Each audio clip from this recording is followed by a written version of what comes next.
Welcome to the Cherish and Conquer podcast, the show dedicated to celebrating female entrepreneurs' strength, resilience, and innovation.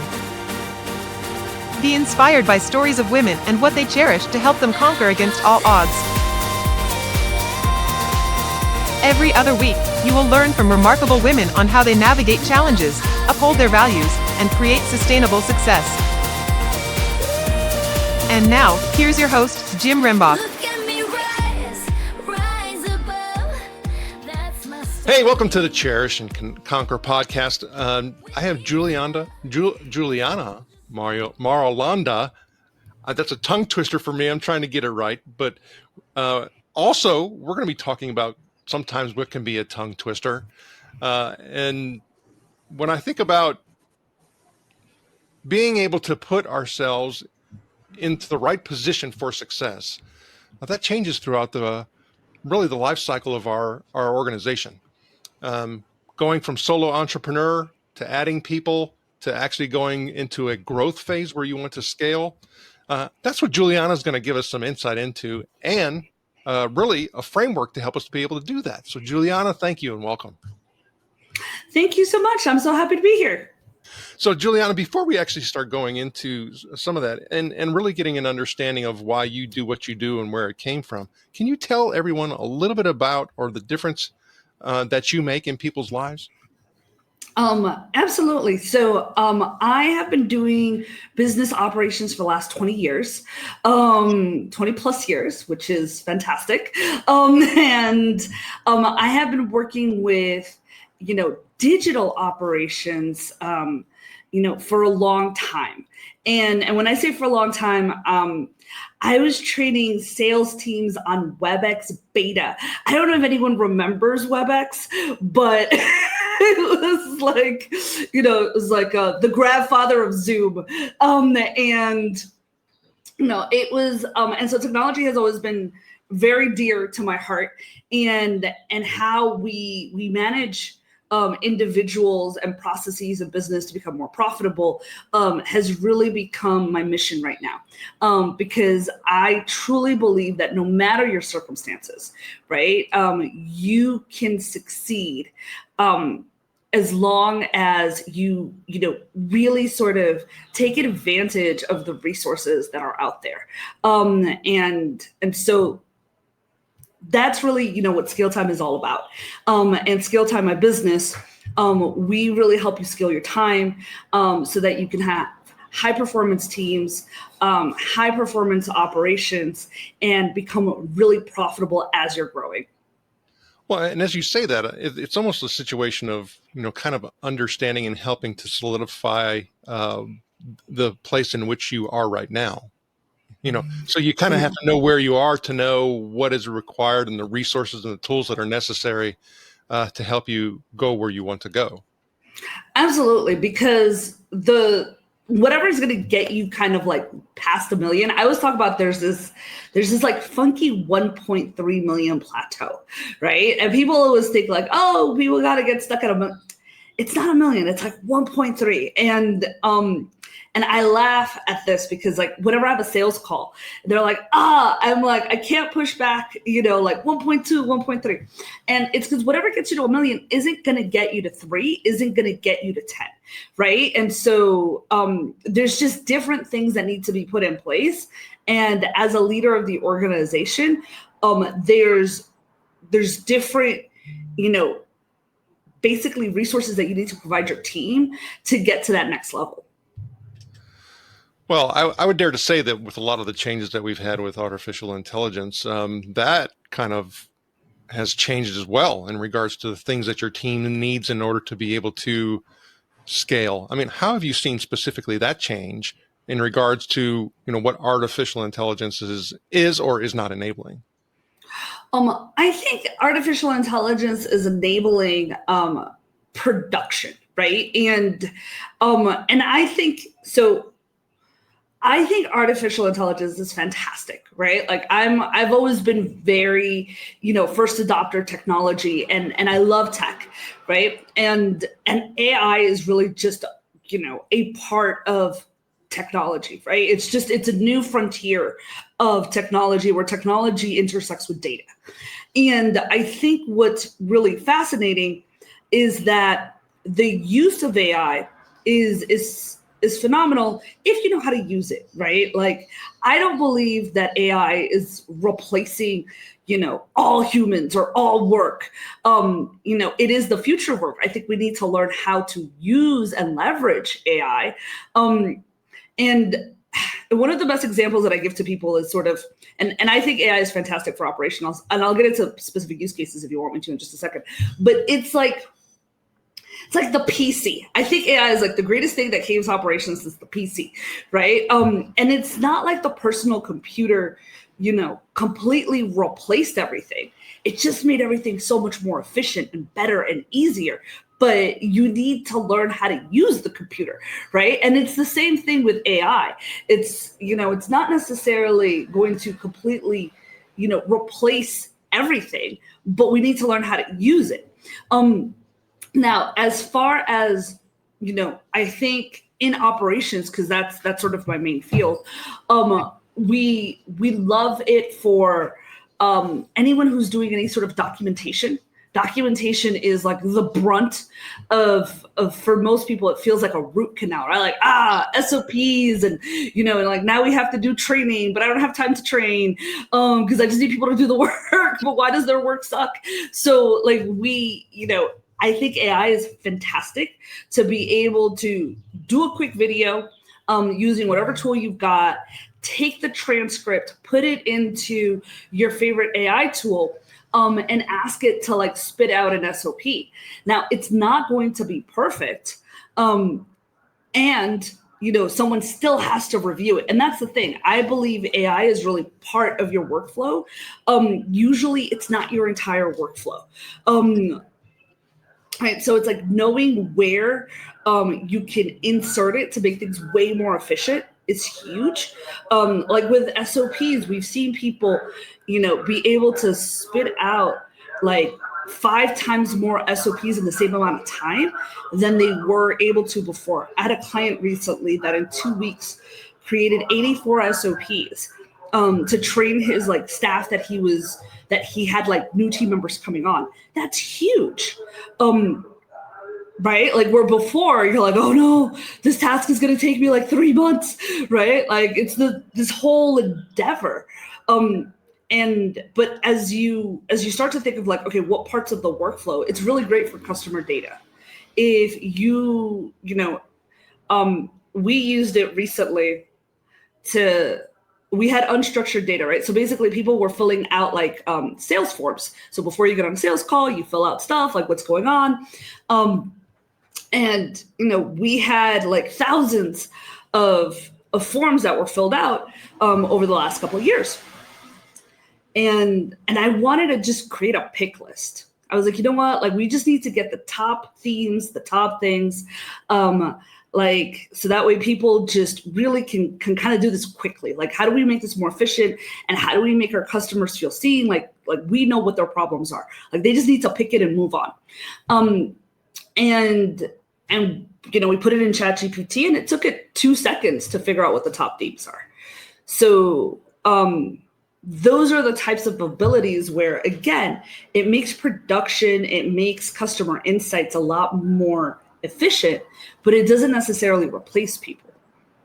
And that's a good case example. And so at Myrna, we even in Myrna's Army in the community, we help people with being able to understand that when you start thinking about the positions and the people on the bus that you have, AI can actually represent many of those seats. So, for example, don't have an HR person, or your HR person needs to expand their skills. You can actually create a personality type of HR communication bot, and it doesn't take a whole lot of engineering skills and capabilities, but it's just really knowing, like you were saying, how to use the AI and say, okay, you are an HR manager of an organization of this particular size, and you actually build that very very specialized prompt, and it'll help you with being able to do feedback mechanisms. It will help you with,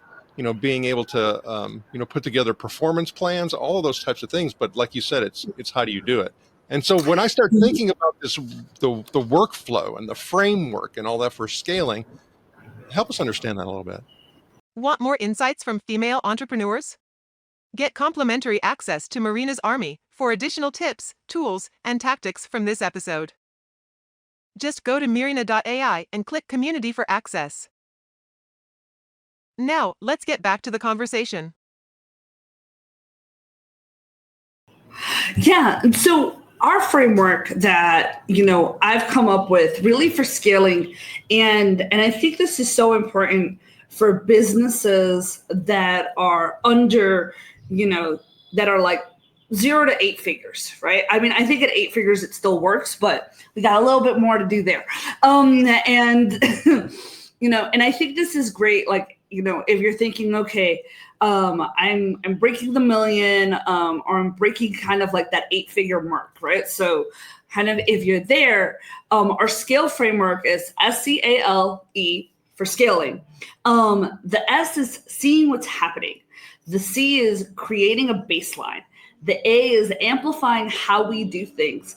The L is lead and delegate, and the E is exit and oversee, right? And we start with see what's happening because so often there's a lack of visibility, right? If you're a solopreneur, you're kind of doing everything and, you're like, oh man, what did that client say? And I have to go back and review my notes. If I took notes, where were those notes, right? Like the organization, where am I putting stuff? Everything's all over the place. If you, have a small team, it's like, okay, now we're managing them. Like, what are they doing? Like, do I have stuff on a whiteboard?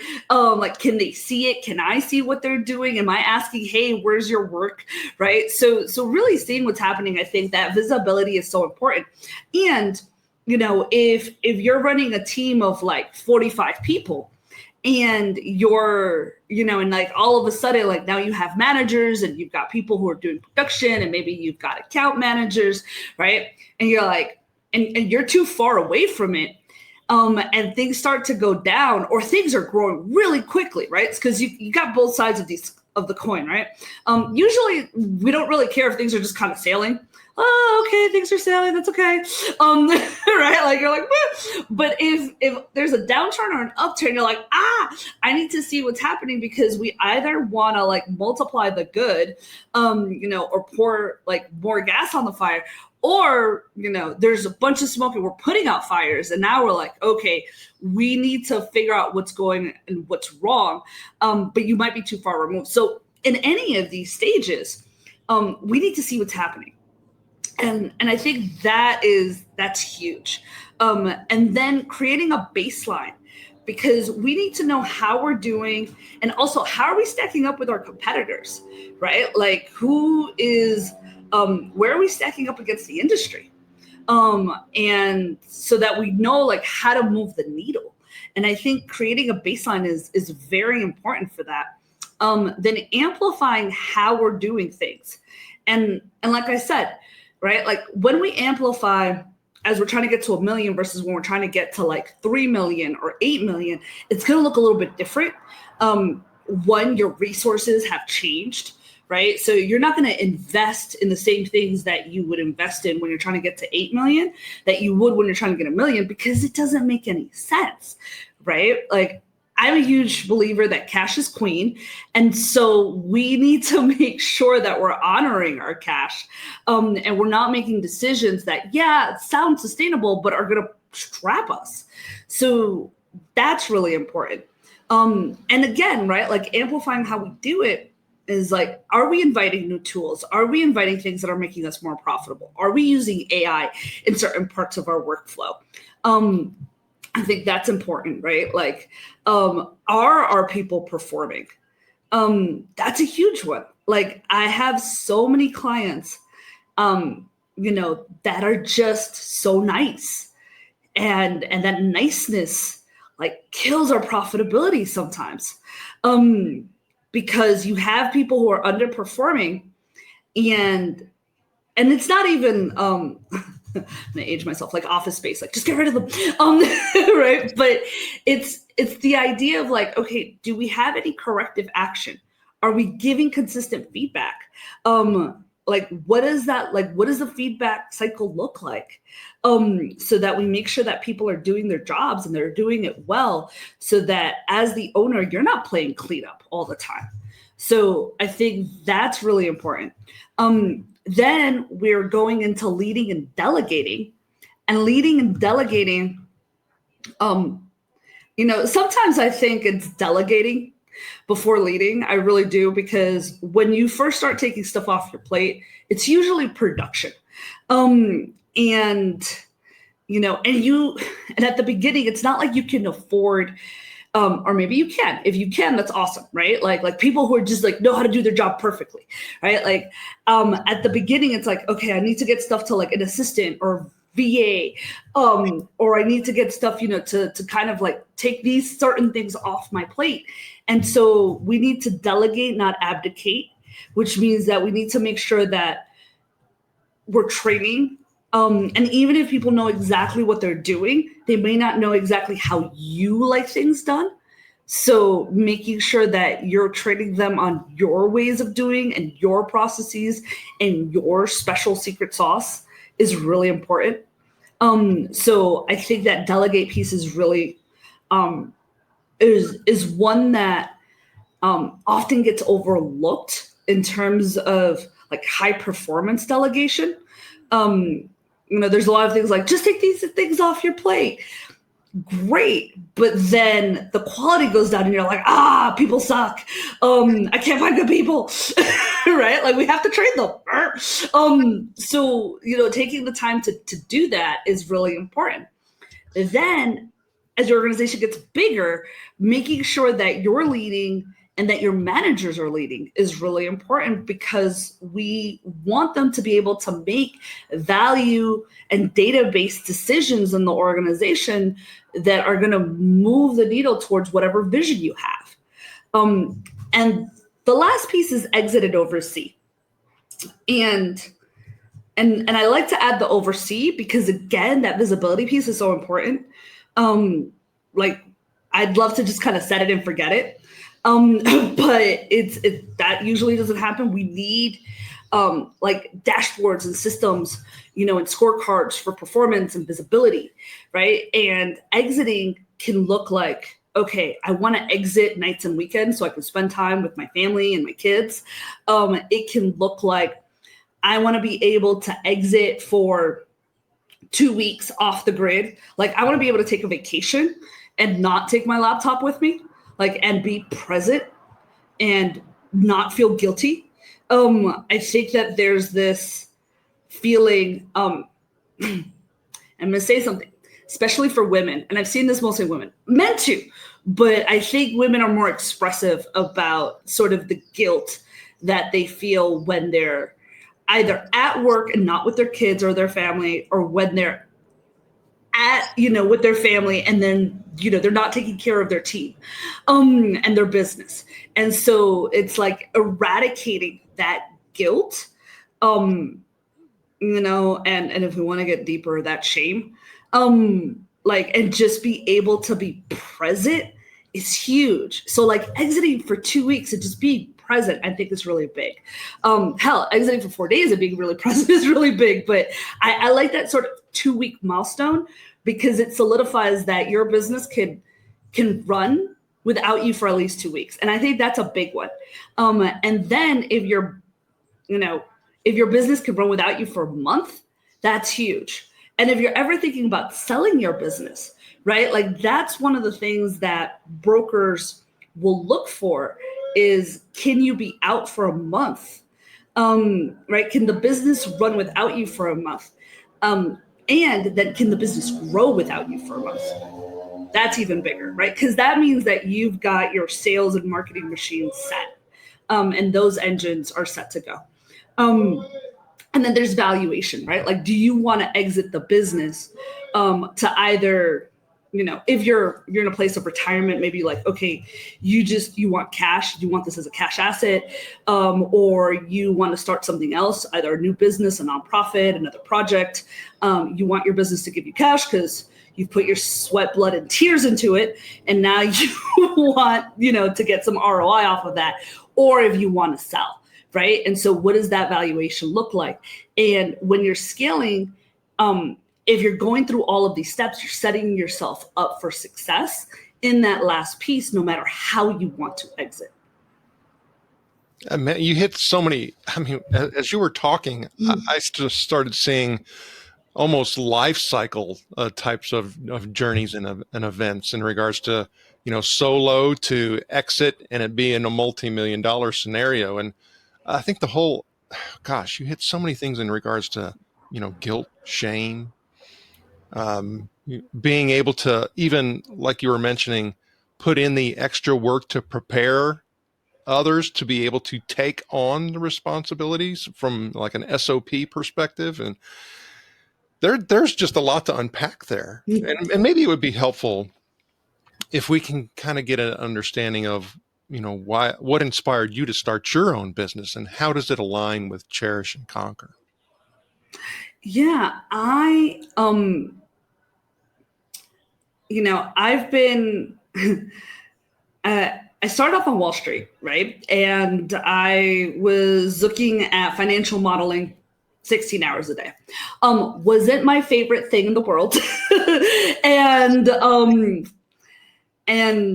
But I really learned, how important profitability and cash were, right? But we were looking at huge, companies.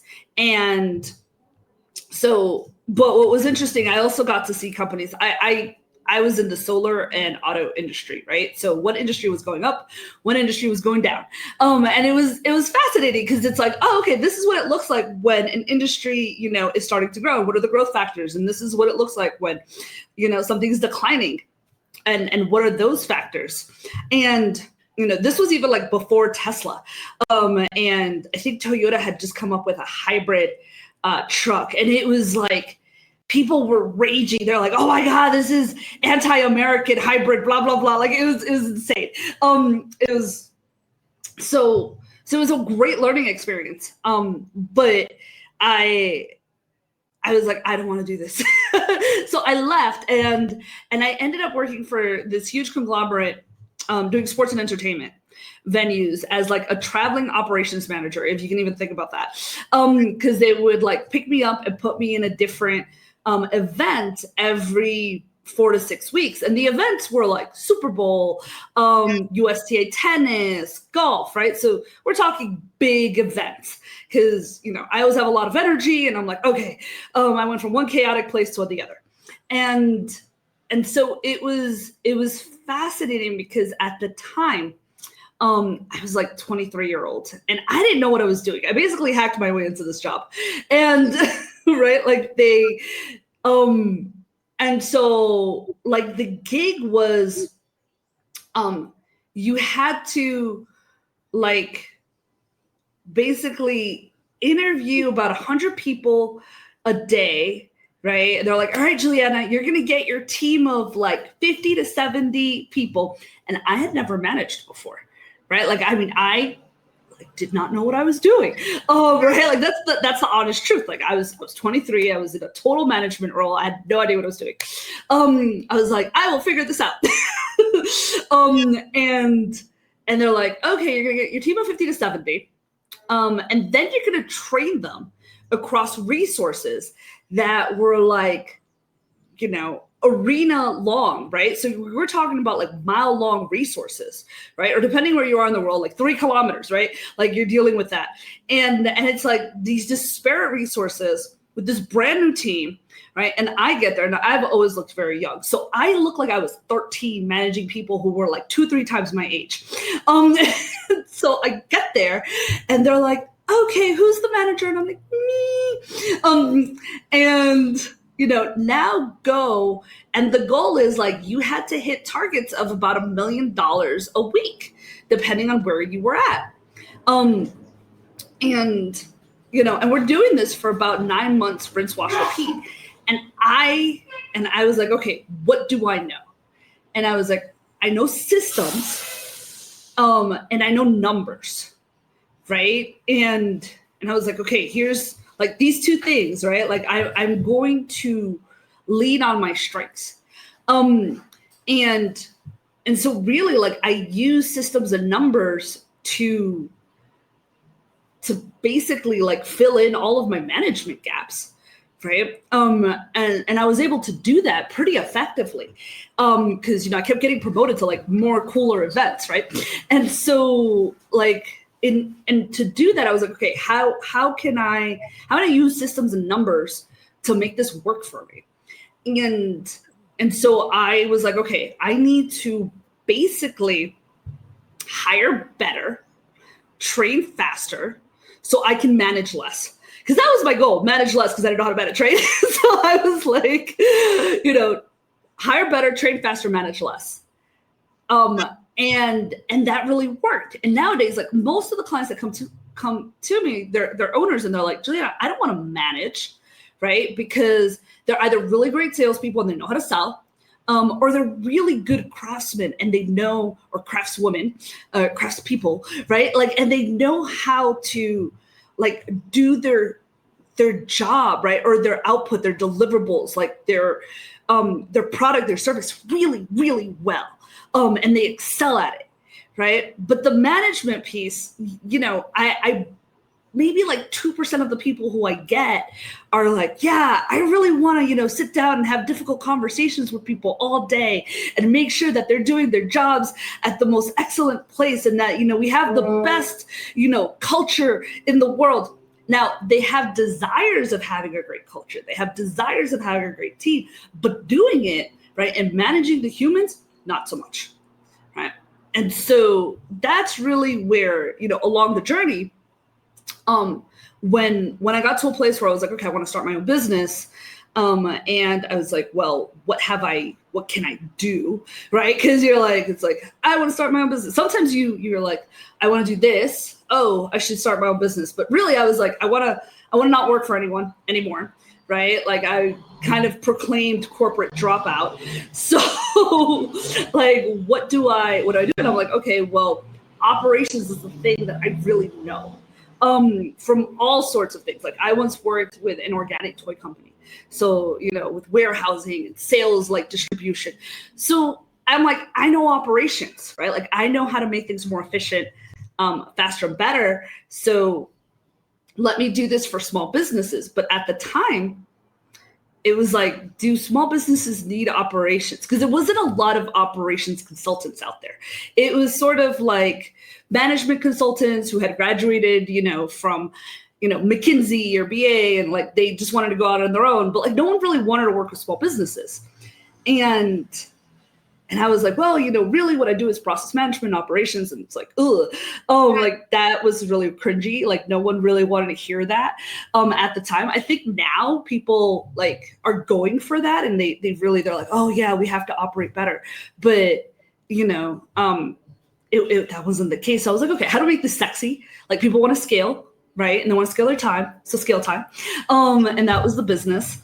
And I really wanted to work on digital operations, because pre-pandemic, right, when I started the business, my thought was the way teams were working were being a lot more different. It was like, oh, we have teams, you know, that are near sourcing or outsourcing, flex teams, you know, we've got part-time people and strategic partnerships, and we have, you know, freelancers and contractors and subcontractors and white labeling and co-labeling. And I was like, wow, this is fascinating, right? Like, organizations and small businesses are so fragmented, but how do we make sure that we still can deliver on time every time? And that's really why I wanted to focus on the digital operations of things, because like, I saw that as the future of work. So digital for you, I mean, give us an understanding of what the scope of digital means to you. Yeah, for sure. So digital for me is like, how are we managing our projects and our deliverables, right? Like, what is your project management? How do we make sure that no matter what you're doing, right? Like we can, like things are getting checked off. It's being done to completion, right? Because most of us are working on our computers nowadays.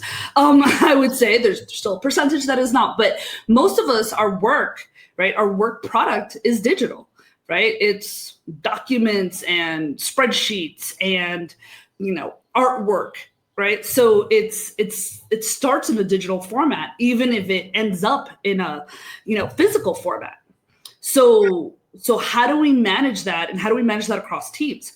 When you get a new client, right? How are you onboarding them, right? You've got to send out emails and calendar invites and, potentially like strategic documents.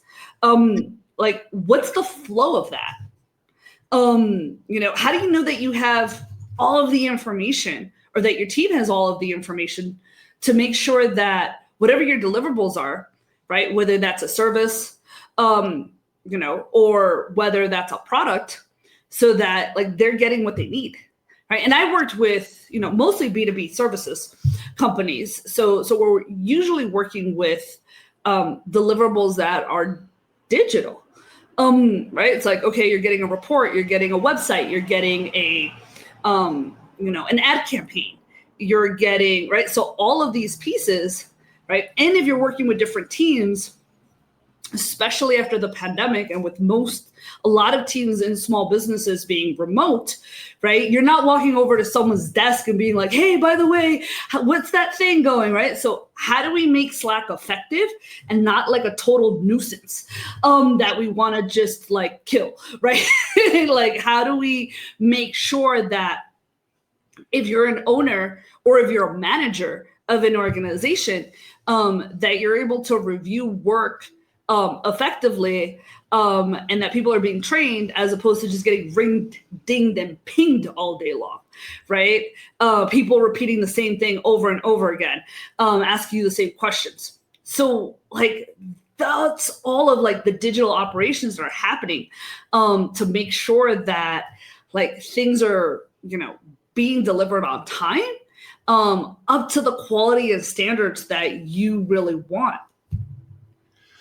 Okay, so I'd love to know, what are some of the key lessons that you have learned about having your own business in regards to self-love and its impact on your journey as an entrepreneur? Because you kind of hit on some things that I think are quite interesting in regards to your energy level. You were referring to that, and you talked about guilt and shame. And so I'd love to hear what your thoughts are on that.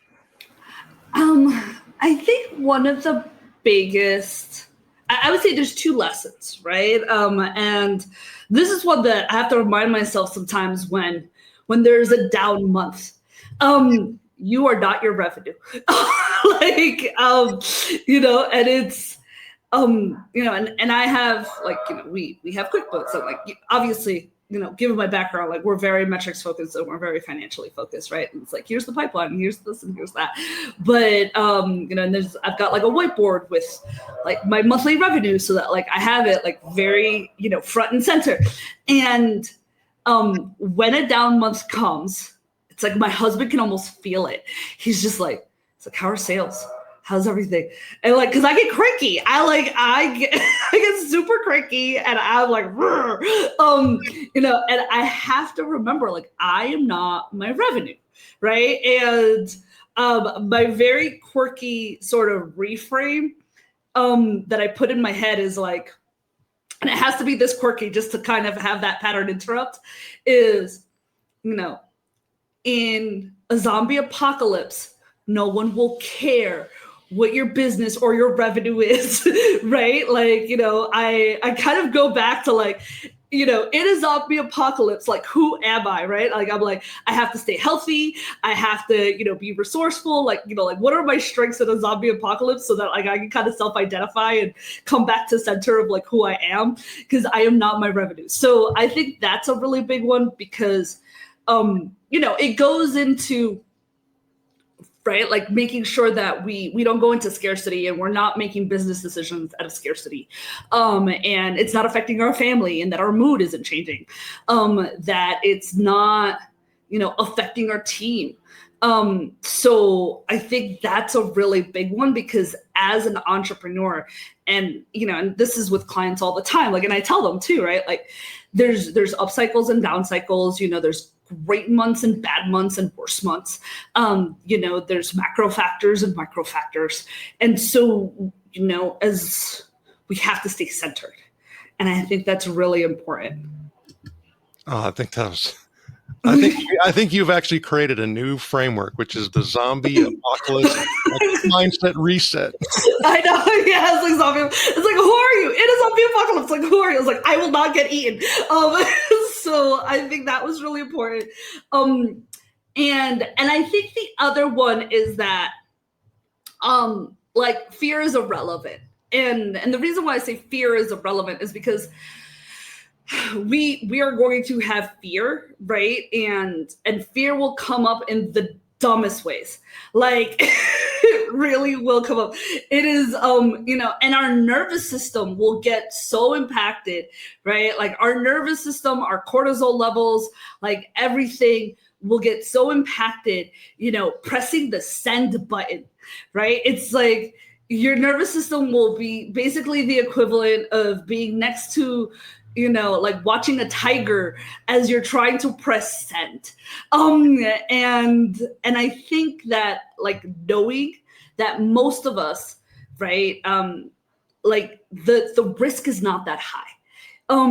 Like I think most people listening to this podcast, are like, don't have someone like on a surgical table, like bleeding out, right? So, like that's a huge risk. Or, I don't know if there's like any money management, like, or any like money fund managers like listening, right? Like that's like, oh man, I could like lose millions of dollars, like, with the press of a button. That I can get, right? Like that I totally understand. But for most of us, it's like, you're like, oh, I'm replying to this person. How do I reply, right? Or someone wants to cancel an account. Can I turn it around? Or, like, is this over? Like, what percentage of like my revenue is this? Or, the first time you do anything, like, the first time you send out a newsletter. Like, I remember the first newsletter, or like the first couple of times I sent out a newsletter. Like, I remember pressing send, and it was like my entire body was like, oh my God, I can't believe I'm going to press send, to the 20 people that were on my mailing list. I was like, it's not that big of a deal. And so it's, and all of these are rites of passage, right? Like, and you're either going to, and the reason why I like the fear is irrelevant is because, if you do it, you're going to be scared anyway, right? If you don't do it, you're going to be scared anyway. So you might as well just do it, because your actual state of like being isn't going to change. That's great advice. Okay, so what other advice would you give when it comes to business relationships and networking, and how has that impacted you? Networking is a funny thing. Networking. I would say if you're starting to network, learn the mechanics of networking.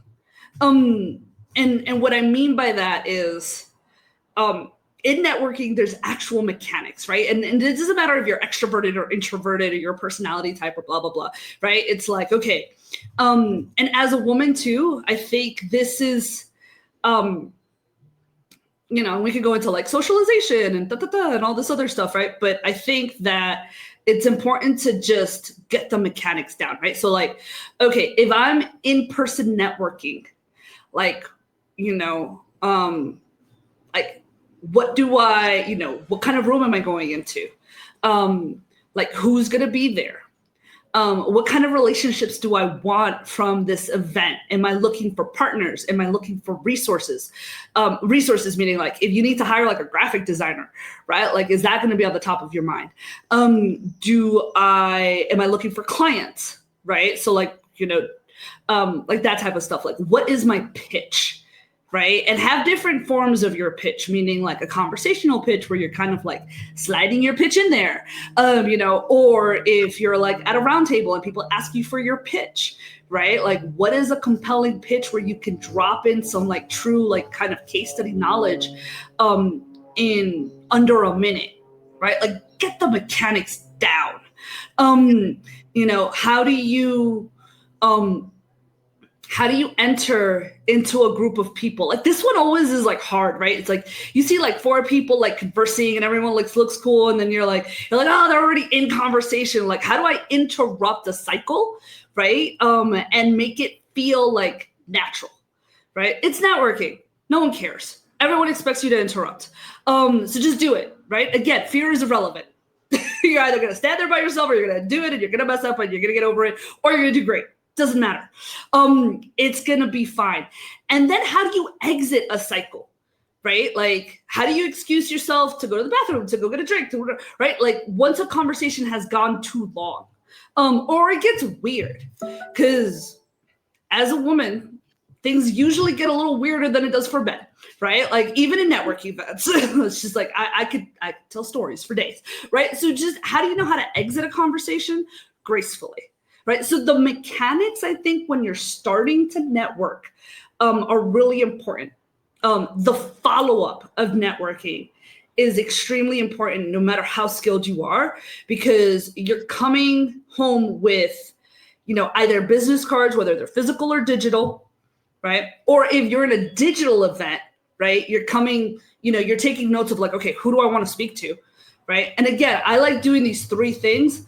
You're a resource of some kind, right? Like a resource could be employee resource, a PR resource, a BDA resource, like whatever, right? Like resource, a partner, or a client, potential client, right? A lead.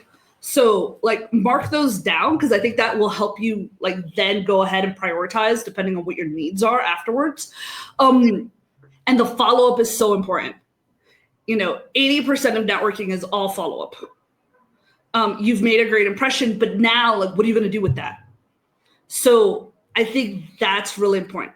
And then I think the last piece is like, how are you cultivating relationships that are really valuable from networking, right? And what I mean by really valuable is, all right, like there's networking where it's like volume networking, right? You're like, all right, I need clients, I need this, I need blah, blah, blah, blah, right? Like, and you're out there and you're, and you're hustling totally, right? And then when you start to, like grow as an entrepreneur and you start cultivating your inner circle and you start cultivating like your circle of influence, it's like, who is value aligned, right? Who do you really enjoy talking to?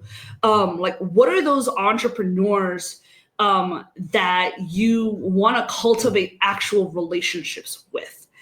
And I think that's really important as you're networking. Some of my best friends have come from networking. And I think, not everyone is going to, be that. Most people are not. But I think that, once you pass the volume game, you can start really thinking about, all right, who's in my inner circle that I truly, that we have the same values that I value and that values me. Enjoying the show? After joining Marina's Army, subscribe and share the Cherish and Conquer podcast on your favorite platform. Thank you. Now, back to the show. Okay, Juliana, great insight and information, but now we're ready for our Breakthrough Blitz speed round. Are you ready to help us break through? Let's do it. All right. So what's your favorite productivity tool or app? I have 2. Can I give 2? Whimsical for flow charting, diagramming, and sort of anything that is digitally drawn. It's like it's really great for flow charts and or wireframes, stuff like that. Whimsical. It's very fast. I love it. And then the other one is Zeit. It used to be called Cloud App. It got bought, and it lets you like record, capture, screen share. It's kind of everything, annotate. So it's really good for digital editing. Okay, so what's your favorite way to unwind after a busy day? Cuddles with the puppy. Puppy cuddles, I think, is my favorite way to unwind. Okay. If you could have dinner with any female business leader, living or deceased, who would it be? Any business leader. Let's think about this.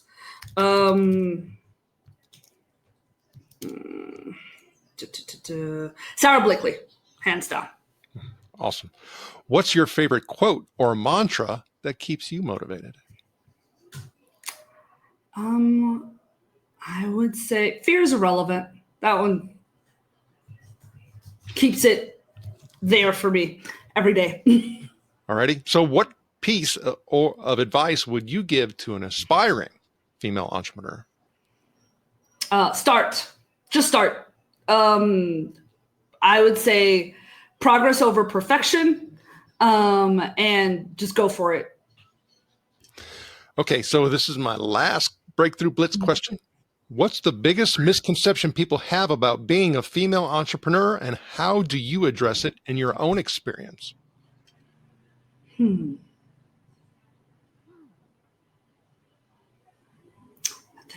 biggest misconception. That's a loaded one. To be last.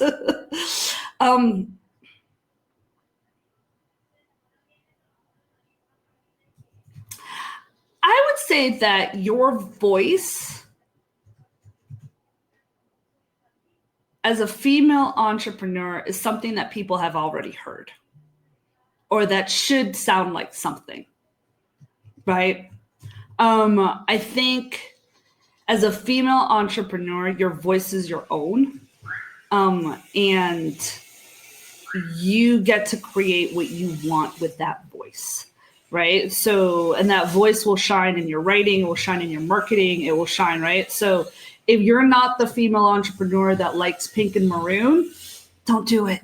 Right. So, I think that, there's an expectation, maybe not a misconception, but an expectation of what a female entrepreneur is supposed to look and sound like. And I think that, if you're listening to this, you don't have to fulfill anyone's expectations. Juliana, it's been fun. I mean, some of the things that you were able to share from, just a process and business perspective, and also getting, underneath all of that and talking about the humanity aspects has been priceless. I appreciate that. How does the Cherish and Conquer podcast listeners get in touch with you? Absolutely. So I would say, as part of our scale framework, if you're starting, or if you are in it, and you're in it to win it, right? Absolutely go to scaletime.co, and, contact me directly, email us. Check out our resources. I think growing an organization is hard. It's hard work. It's very rewarding, but it's hard, and it can be very grueling, but it doesn't have to be that way. And if you're really thinking about scaling your business right now, then I would go to scaletime.co/scalemap, SCALE map, MAP, because that's going to give you the first part of the scale framework. We've done this incredible job, giving people a heat map of their entire operations. And it's free.